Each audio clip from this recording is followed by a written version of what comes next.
Good morning and welcome to today's special episode of Live from 205. I'm Nathan Herring. It's Tuesday, March 28th. Thanks for joining us here in sunny California. I'm Nikki Walker. This year's STN convention is in SoCal's Anaheim. It's close to home, but still really cool and exciting. I definitely agree. We were at Disneyland yesterday and it was so much fun. It was just how I remembered it from years ago. But Disneyland is only one of many attractions here in Anaheim. Coming up on 205, this happiest place on earth doesn't have an admissions price. Anaheim's peace of mind, Ponderosa Park. And one community in Anaheim has a big purpose and an even bigger heart. This is Live from 205.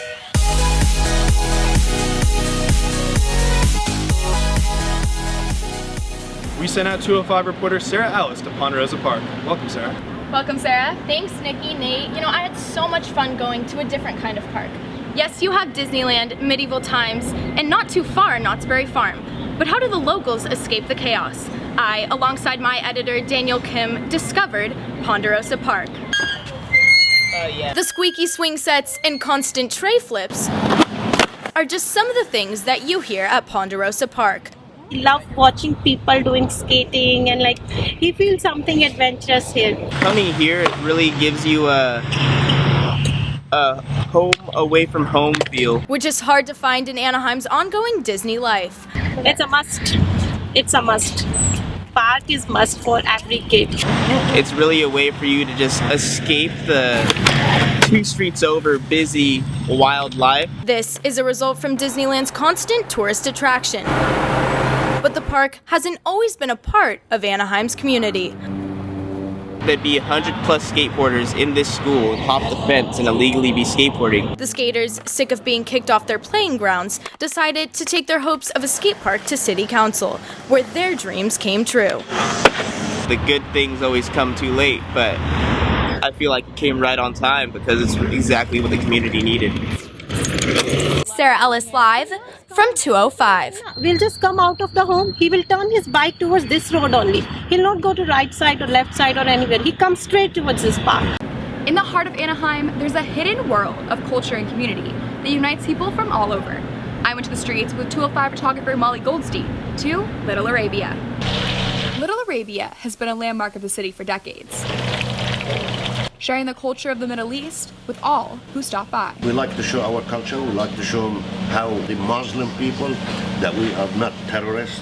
We are peaceful people here. I have a lot of people here. They come here and eat for free, whether they are Asians, Americans, Mexicans, everybody together, yes. This restaurant owner sees the district as more than its shops. They are a family. Follow me. It's okay.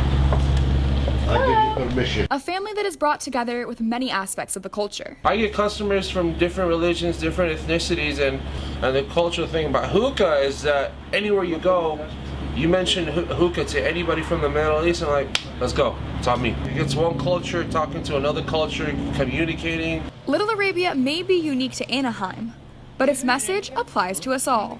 All these different ethnicities, they come and join up together, and establish Little Arabia. I mean, everyone has the right to their own religion, to their own culture. Who am I to sit there and judge? We like people.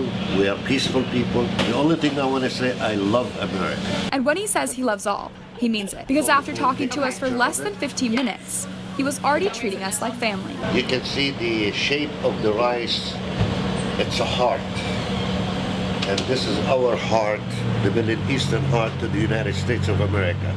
In the end, we are all just one world. Nikki Walker, live from 205. Gross, nasty, and disturbing. Yep, we're talking about Anaheim public bathrooms. And it's going to take more than just a flush to fix. Community parks should be a clean place for the safety and happiness of children.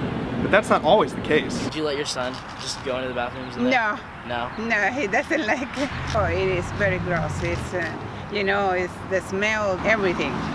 It's very bad. As high school students, we're all more than familiar with the problem of gross public bathrooms. The newly elected Councilwoman Barnes is well aware of that same problem in her district. The council meeting where I brought in photos showing exactly the conditions of the park. Description that was in the Orange County Register is quite exact. exactly how I depicted them. And because the public has backed this campaign, $830,000 has been allocated to the improvement of Anaheim's community parks. Antes estaban más sucios, pero ahora están muy bien. Es agradable entrarlos a usar cuando los tenemos que ocupar. Right across the street from Angel Stadium, you'll find a community that relies only on each other. Fellow anchor Nathan Herring and 205 editor Max Stafford went out to get the story on the homeless of Anaheim.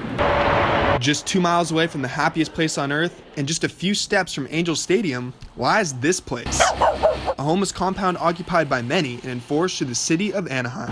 There's too many of us in one little area. Current residents aren't even able to cross their own street. On that side of the riverbed, we're not even allowed. If we're seen over there, we're going to jail. With rigid conditions and harsh county restrictions, it takes people like Curtis to make the real difference. I have been homeless for 8 years up until the last month.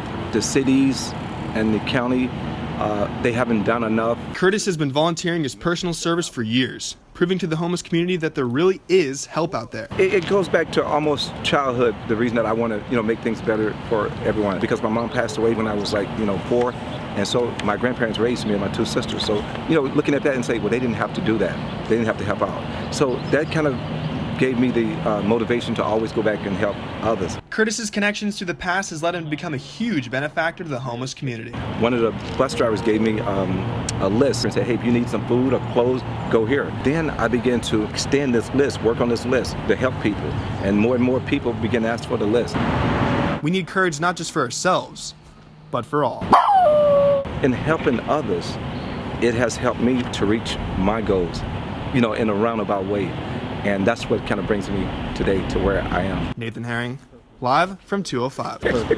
Thank you for joining us on today's special episode of Live from 205. We hope you enjoyed it. I'm Nikki Walker. On behalf of the entire 205 News team, thanks for watching. I'm Nathan Herring. Have a great rest of the convention.